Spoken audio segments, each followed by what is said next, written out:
Welcome to TYT Sports. Ben Mankiewicz, Chris Liss, the managing editor of RotoWire, here as always to discuss gambling on the Super Bowl.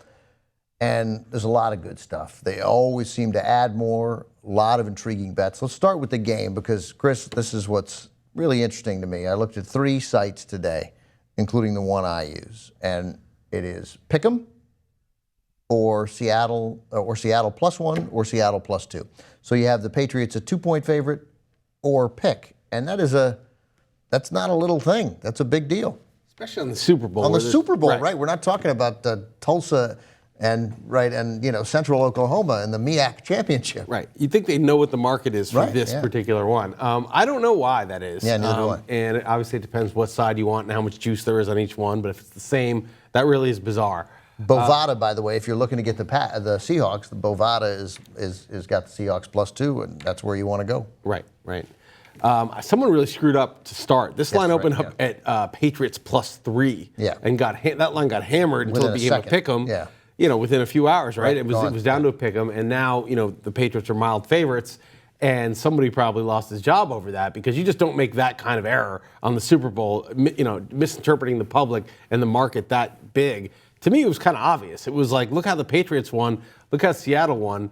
And I know there's like this recency bias thing where we want to say, well, Seattle didn't look good in this one game where, honestly, I'm sure you guys have talked about this. Mike McCarthy, seriously, he just handed that game to Seattle. That game should have been out of reach. And you know that conversely, just based on what you saw in the New England Indianapolis game, Brady was throwing at 45-7. It's the complete, there's Mike McCarthy up 16-0.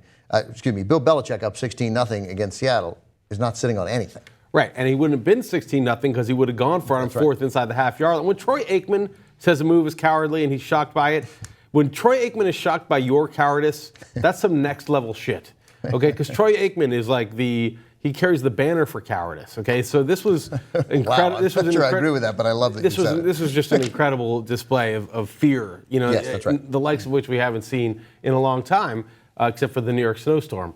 But let's I had the last 24 hours we've seen this. But let's Did you see the Blizzard Mobile on CNN last night? I didn't. CNN is just so ridiculous, like the people standing out there like acting like something's really happening to them. But let's get back to it. Here's the issue I have with the situation. I was very strong Patriots. I know there's a recency bias thing that scares me, like, okay, well, so what if one game the Patriots look better than the Seahawks did? Seahawks have been great for 2 years. 2 years. But you go back a couple games, the Carolina game, no pressure on Cam Newton whatsoever, right? Cam Newton standing back there with all the time in the world. Carolina drove the ball consistently.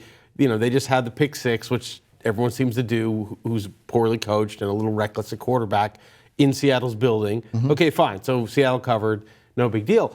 But the Patriots, I don't think are going to make that kind of mistake, and they're not going to give it away. And if they don't get pressure on Brady, the Patriots are going to move the ball and score. And so you're looking at, I agree with you. So you're looking at the no pressure on very little pressure on Rodgers, limited pressure on Cam Newton, and even a Week 17 game that at that point they had to win, where the Rams had them down and in trouble late in the third quarter. And then not only that, the Rams lost by 14. They didn't cover, which cost me my picking pool a tie instead of a win. Thank you. One was a pick six, happens every week at Seattle. And the other one was a fumble at the half-yard line. The Rams fumbled it out of bounds, out of the end zone, touchback. Right. But really, that was a neck-and-neck type of game. So Seattle, their defense, you look at the second half stats, they've allowed like 8 points a game. It's, this amazing defense for the second year in a row. They've played bad quarterbacks. They've played Kaepernick. They played Ryan Lindley. That was the last game Seattle dominated. And I wonder, is this defense really that good? Or did they just have easy opponents and they're piggybacking on reputation a little bit?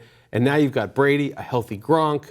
LeGarrette Blount looked like a bigger Marshawn Lynch against the Colts last week. I think there are standards of defense, and last year's Seahawks defense was pretty close to the same level of the Bears and the Ravens. Maybe not quite as good. The Bears were otherworldly, but there are defenses which completely changed the game and other quarterbacks fear. And now I think what the Seahawks have right now is the defense of, that's probably the best defense in football. But it is not necessarily game-changing otherworldly. And therefore, it can be beaten. And therefore, you saw 2 straight weeks we've seen a lack of pressure. You don't put pressure on Tom Brady. We have a lot more than 2 games of evidence to show what happens when that's the case. Yeah, I think that's exactly right. I think their defense is maybe the best in the league, maybe a top 2 or 3 in the league. Right. And you saw the Steelers that year, Arizona almost beat them in the Super Bowl. That was the best defense in the league that year. It wasn't an all-time great defense. It was just... And for 18 minutes, Arizona scored every time they had the ball. Right. And I'm not sure, the Patriots will be that successful, but I think they're going to have success. The only comp that kind of makes me a little nervous about the Patriots offense is the year that Brady lost to Mark Sanchez in the playoffs, where they didn't have a great pass rush, but there was just nobody open, and Brady was standing there for like 5 seconds in the pocket and throwing at receivers' feet. There was just nowhere to go with the ball. That's there's that factor of if we're going to counter our own argument, it's that, okay, look, we're looking at 3 Seahawks games. The fact is they've been dominant defensively the second half of the year, and they've been dominant for 2.5 years. Really the end of the 2012 season. Right. They were terrifying. Right. And the Patriots, since the last time they won the Super Bowl, have made an inglorious exit, a surprising exit from every playoff, where you're like, how'd they just lose to Mark Sanchez? Right. Why is Brady throwing the ball at everybody's feet against Baltimore? Right. Like, what's happening? Right. So, of course that could happen again. Right. No question. It could happen again because they're playing the best defense in football. Right. So that's why I'm not that confident. But I'm a little confident. Okay. In the Patriots. I'm pretty darn confident in the Patriots, even given all that, which is all true.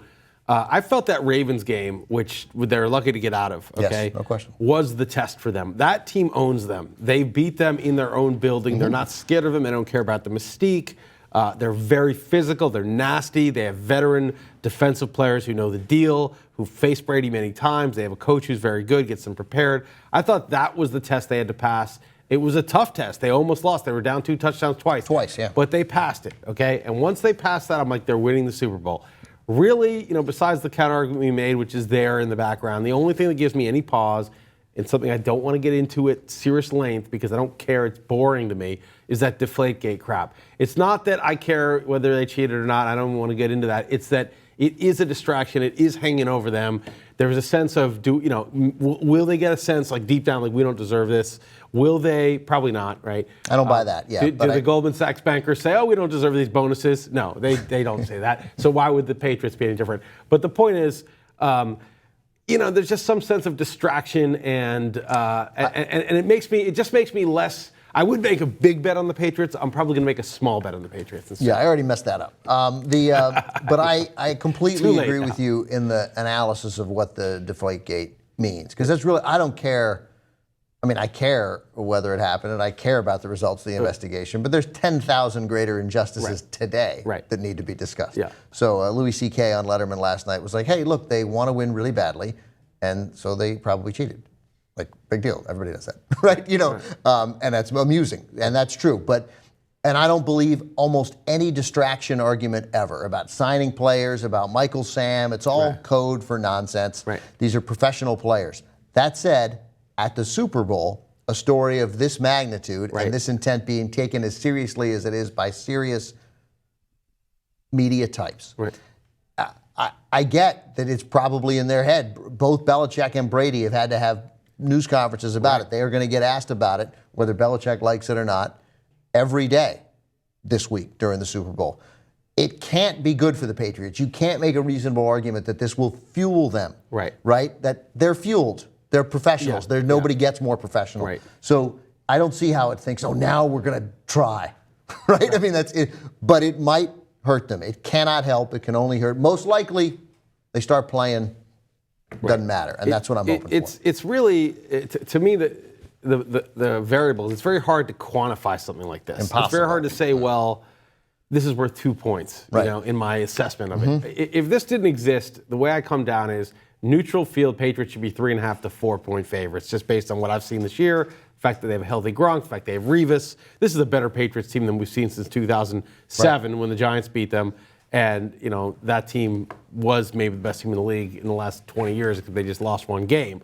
And so I think they're going to take this, but it moves the line from that 3.5, 4 to some murky area, sort of where it is now. So I'm not as strong. I'm going to place a small bet. But still, at pick, there's still value. I'm still taking them. I think there's still value in the Patriots. And the other pick I like, if I'm going to throw out one more, is I like all these picks where Patriots minus 7.5 at whatever the odds are, 2 to 1 or whatever it's going to be, because I think that the idea that just because the Lions pick them or 3 points or whatever it is, That doesn't mean the game's actually going to be close. There's a lot of variance and volatility in the Super Bowl. So if you like a team, and I like the Pats, go bigger and get some odds.